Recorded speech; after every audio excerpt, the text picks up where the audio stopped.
बगल वाले से कहिए, आज आपका दिन महत्वपूर्ण है। ओके, फिर से कहिए, आज आपका दिन महत्वपूर्ण है। आमीन, आमीन।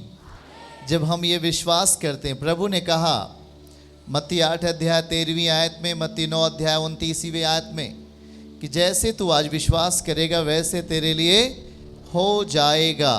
तो आज हम अगर विश्वास कर रहे हैं कि यीशु मेरे लिए बड़े काम करेंगे और यीशु अपना मन हमें देंगे, यीशु अपना हृदय हमें देंगे, और जब हम यीशु के हृदय को लेकर जब खड़े होते हैं, जब यीशु के मन को लेकर हम खड़े होते हैं, तो शैतान और बीमारियां थरथराती हैं और कांपती हैं। इसलिए आज हमें परमेश्वर का मन मिलेगा। आज हमें यीशु अपना मन देंगे, शक्तिशाली मन देंगे, जिसके द्वारा वो आपको बुद्धिमान बनाएगा और आपको ऊंचा उठाएगा। कहिए आमीन, हालेलुया, हालेलुया। एक वचन पढ़ेंगे, उसके बाद हम प्रभु को महिमा आगे करेंगे। और देखिए यहाँ पे यशायाह 60 अध्याय और उसकी 7वीं आयत को हम नोट करेंगे। परमेश्वर आपको और इस महिमा के भवन को क्या करने वाला है, हम उसको पढ़कर आगे बढ़ेंगे। चलिए हमारे साथ जल्दी से पढ़ें यशायाह की किताब 60 अध्याय और 7वीं आयत। देखो लिखा है, केदार के सब भेड़ बकरियां इकट्ठी होकर तेरी हो जाएंगी। अरे वाह, आज परमेश्वर आपको शुरुआत से ही कुछ अलग देना चाहते हैं। आमीन। देखो, समझो, सुनो, केदार के सब भेड़ बकरियां। केदार एक स्थान है या एक जंगल नुमा स्थान है, बोल सकते हैं। केदार की जहां पर भेड़ बकरियां चरती हैं, केदार की सब भेड़ बकरियां इकट्ठी होकर तेरी हो जाएंगी। नहीं समझ में आया? किसको समझ में आया आमीन बोल दो भाई। ओ आज केदार के वन में चरने वाली भेड़ बकरियां, ओ समृद्धिशाली भेड़ बकरियां, परमेश्वर कहता है मेरे बेटे और बेटियों तेरी होने वाली है यीशु मसीह के नाम से। आमीन, हालेलुया। आप जानते हैं कि इसको पूरा पढ़ लेंगे, उसके बाद हम आपको एक रहस्यमयी बात बताएंगे। वहां पे लिखा है तेरी हो जाएंगी। फिर नबायोत के मेढ़े, मेढ़े, मेढ़े आप कितने लोग जानते? मेढ़े, मेढ़े किसको कहते हैं? नहीं पता? भेड़, भेड़ को जानते हो? वाह, चलो। नबायोत की भेड़ें तेरी सेवा टहल के काम में आएंगे। कैसे? परमेश्वर के लिए बलिदान के तहत मेरी वेदी पर वे ग्रहण किए जाएंगे और मैं अपने शोभायमान भवन को और भी प्रतापी कर दूंगा। हालेलुया। मैं अपने शोभायमान भवन को क्या कर दूंगा? बोलो हाथों को उठा के, प्रतापी करने वाला है। परमेश्वर अपने भवन को प्रतापी करेगा। आमीन।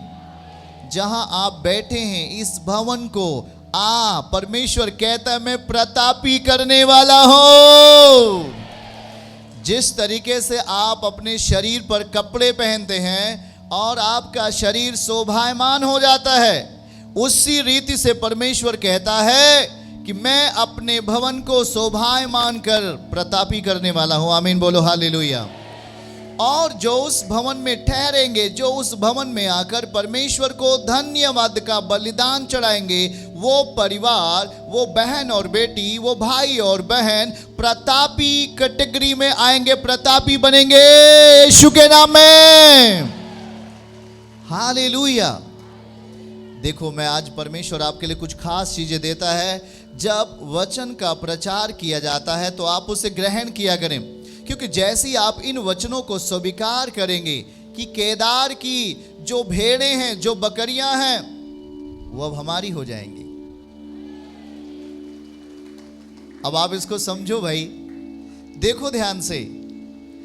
आप जानते हैं कि अब पैसे का लेन देन कैसे होने लगा है? हाँ, आप घर बैठे पैसे को ट्रांसफर कर सकते हो, घर बैठे पैसे को लेन देन हो रहा है, वो एक धन है। पर वो धन अब हवाओं में चलता फिरता है, वो अब पैसा हवाओं में चलता है, हाँ या ना? नेट के माध्यम से हवाओं में आदान प्रदान हो रहा है। पर एक ऐसा धन प्रभु आपको देना चाहता है जो कि दिखाई दे, और वो है आपके पालतू जानवर। वो एक ऐसे धन होंगे जो हवा में आदान प्रदान नहीं होंगे, वो आपके सामने होंगे। हालेलुया। तो परमेश्वर आपको ये भी एक सलाह दे रहा है, जानवरों को पालना शुरू करो। जो भी जानवर आप पाल सकते हैं, जो भी जानवर आप पाल सकते हैं, वो आपका बहुमूल्य धन साबित होगा। और इसलिए प्रभु आज आपको ये कह रहा है, हाथों को एक बार उठा के बोलिए हालेलुया। क्योंकि देखिए, जो हवा में जो आने वाला धन है वो कहीं कहीं मिस्टेक होता है और वो हवा में अटक जाता है। देखा कि नहीं देखा?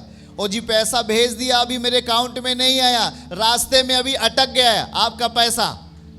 पर देखो परमेश्वर आज क्या कह रहा है, मैं जो आपको धन दे रहा हूं, मैं जिस धन पर आपको आशीष देने वाला हूं, वो हवा में नहीं अटकेगा, आपके द्वार पे बंधा हुआ रहेगा, एटीएम रहेगा, जब चाहो तब ले लो उससे। हालेलुया, आमीन के साथ। तो ये आज आपकी ब्लेसिंग है, आज आपकी ये आशीष देकर प्रभु इस काम को आगे बढ़ाने वाले हैं। आमीन कहिए। फिर से इस पद को पढ़कर हम आशीषित होंगे। चलिए जल्दी से इस पद को फिर दिखाइए और हम इसको आराम से पढ़ेंगे। आप जब इसको समझ जाएंगे, ये धन आपका हो जाएगा। केदार की सब भेड़ बकरियां इकट्ठी होकर, बोले केदार की। केदार जंगल है, चरने की जगह है, वहां बहुत सारी भेड़ बकरियां चरती रहती हैं। वो एक चराई की स्थान है, केदार की चराई, केदार का जगह, वहां हरी घासें होती हैं। अब वहां पर भेड़ बकरियां जो चरने वाली हैं, हमारे साथ पढ़िए, केदार की सब भेड़ बकरियां, रिसीव करना इसे, केदार की सब भेड़ बकरियां इकट्ठी होकर मेरे पास आ जाएंगी और वो मेरी हो जाएंगी। आमीन।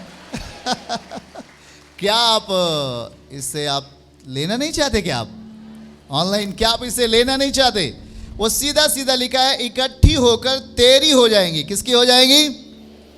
कहां पर ये चीजें हैं? वो चीजें कहां पर हैं? तो देखो नीचे की लाइन को पढ़ो तो लिखा है, नबायोत की मेढ़े तेरी सेवा टहल के काम आएंगे और मेरी वेदी में, मेरी वेदी पर वे ग्रहण किए जाएंगे और मैं अपने शोभायमान भवन को प्रतापी कर दूंगा। हाथ उठा के बोलो, प्रतापी कर दूंगा। इसका मतलब आप जब परमेश्वर की उपस्थिति में होंगे, आप जब परमेश्वर के स्थान में बैठे होंगे, आप जब उसकी योजनाओं में बैठे होंगे, आप जब उसके वचनों में बैठे होंगे, तो वो हर केदार की चरने वाली भेड़ बकरियां आपका धन होने जा रहा है यीशु मसीह के नाम से। हालेलुया। इसलिए हर एक को सलाह है, आप अपने घर पर जानवरों को पालना शुरू करें, वो आपका धन होगा, प्रभु आपको बढ़ाएगा। क्योंकि पता है पुराने समय में ये पैसे नोट वाले नहीं होते थे।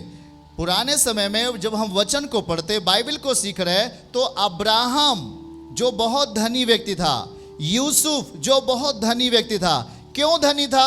उसके पास हजारों हजारों बकरियां रहा करती थी, हजारों हजारों भेड़ें रहा करती थी, हजारों हजारों गायें रहा करती थी। हालेलुया।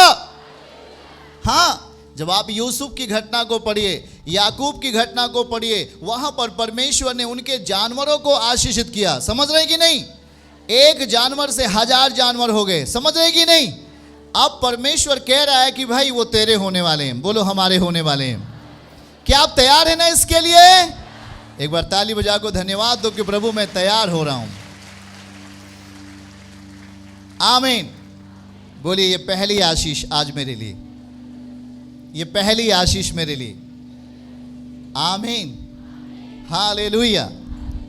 ओके, अब हम शुरू करने वाले हैं परमेश्वर के एक महत्वपूर्ण बातों को, ये तो मैं आपको आशीष आज के लिए परमेश्वर ने आपको बोनस के रूप में दे दिया। आमीन।